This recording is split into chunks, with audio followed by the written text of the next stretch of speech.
I'm Harvey Enchin, editorial writer for the Vancouver Sun, and I'm with Laura Jones, Vice President, Western Canada for the Canadian Federation of Independent Business. And we are talking about regulation.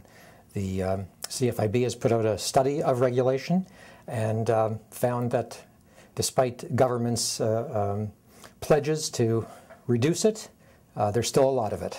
It's a huge hidden tax on all Canadians, and what we found when we surveyed business owners from right across Canada and put the results together, it's a $30.5 billion annual hidden tax on Canadians. Now, in the study, it showed that there was the cost of regulation as a proportion of GDP was actually declining. Isn't that a good thing? That is a good thing. It has declined a little bit, but you have to remember that there was a tremendous amount of economic growth over the period that we looked at. So actually, the cost of regulation has stabilized across the country. It's a little bit lower than it was when we first did the report 5 years ago.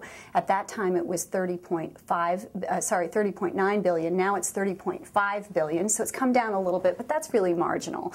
And then in terms of as a percentage of GDP, that's come down a little bit, but that's mostly because you saw a huge period of economic growth between the last time we did the report and this report. Now, when the Liberal government came in BC, they pledged to cut regulation by a third over 3 years. Did they do it? They did, and they did it, and the provincial government is actually a model for other governments across Canada to follow. They're doing several things right. First of all, they're measuring the total burden of regulation, and when they first started measuring, they came up with close to 400,000 regulatory requirements. And this is just the provincial level of government. Remember that small business owners have to worry about municipal government and federal government as well. They then set a target for reducing it by 1/3 in 3 years. They met that target. In fact, they exceeded the target. They have now reduced by about 42% relative to their 2001 baseline. They have a new target in place for no net increase that extends right through 2012.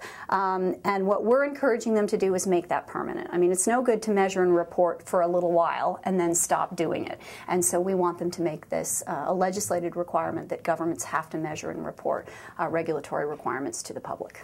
Now, regulation, it's not meant to be malicious. It serves some purpose, doesn't it? Of course it does. And we're not talking, when we talk about red tape, we make this distinction, right, between regulation and red tape. And the regulation that is important to protect human health, safety, the environment, we have no problem with that.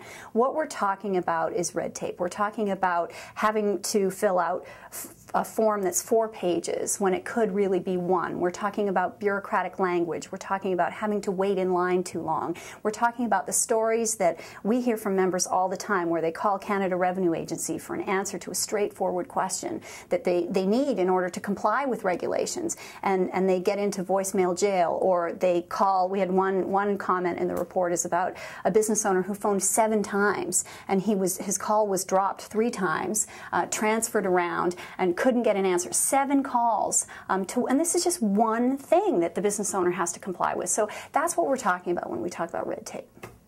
There's a reference in the study, or several, to the deadweight cost of regulation. What is that? Well, the deadweight cost of regulation is the activity, the economic activity that never happens because of regulation. And it's absolutely impossible to measure that. I mean, how do you know whether, someone might have started a business but looked at the wall of regulatory requirements that they'd be expected to comply with and said, forget it. But we do have a little bit of an indication because we asked business owners, if you had known in advance the burden of complying with regulation, would you still have gone into business? And I was absolutely floored by the response to this.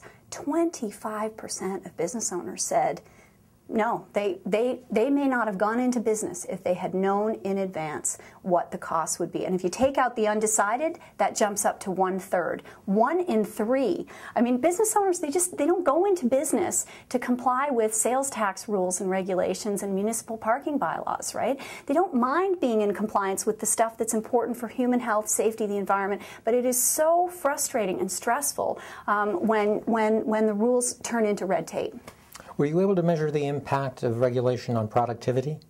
We didn't draw a direct connection to productivity in the sense of saying, well, it causes this much less economic activity in the economy. But I think that knowing that 25% may not have started if they had known the burden of regulation points to a very serious productivity problem. Because what you have to understand is all of the time and all of the money that is spent on unnecessary regulation, the kind of death by 1,000 paper cuts kind of stuff that we're talking about, is time and money that is not invested in the business. And so what does this mean for Canadians? This means that this huge hidden tax makes the prices that we pay for goods and services are higher as a result of it. Our wages are lower. We have fewer consumer choices. That's all the result of too much red tape.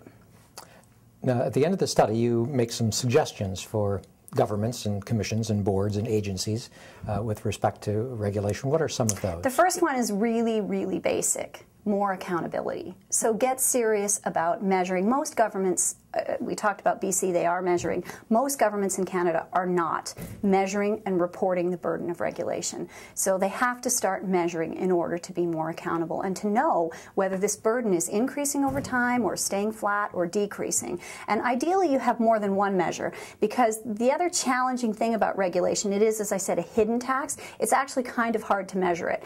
So we need to have a couple of different measures. Just like with the economy, we don't assess what's going on just by looking at one indicator. So we don't just look at GDP growth. We would look at GDP. We would look at unemployment rates. We'd look at a couple of different indicators to really get a sense of what's going on. That's like what we'd like to see with regulation. One province that did a very interesting measure is Nova Scotia.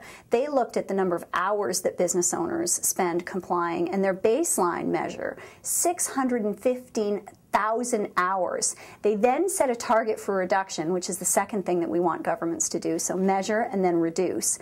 And they have reduced so far by 91,000 hours. So that's 91,000 hours in Nova Scotia that have been freed up to serve customers, to train employees, and to spend time with your family.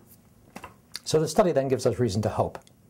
Yeah, I think so. I actually think that there is, Canada, there's a huge opportunity in this, right? I mean, if Canada got really serious about this across the country, it would give us a huge competitive advantage over other countries like the United States. And we have some great models in this country to start following. But the point that governments really seem to be missing is they make it kind of a short-term, we're going to focus on red tape for a little while. And what they don't understand is this needs to be a permanent priority. So I think you should have, for example, a minister responsible for regulatory accountability, like we have a Minister of Finance. Very good. And you can get the, or anyone can get the report on the CFIB website? Can, www.cfib.ca, and we've got a bunch of other stuff happening this week, including a video that people can click on and celebrate Red Tape Awareness Week and encourage governments to do more. We're also encouraging business owners to tell their stories.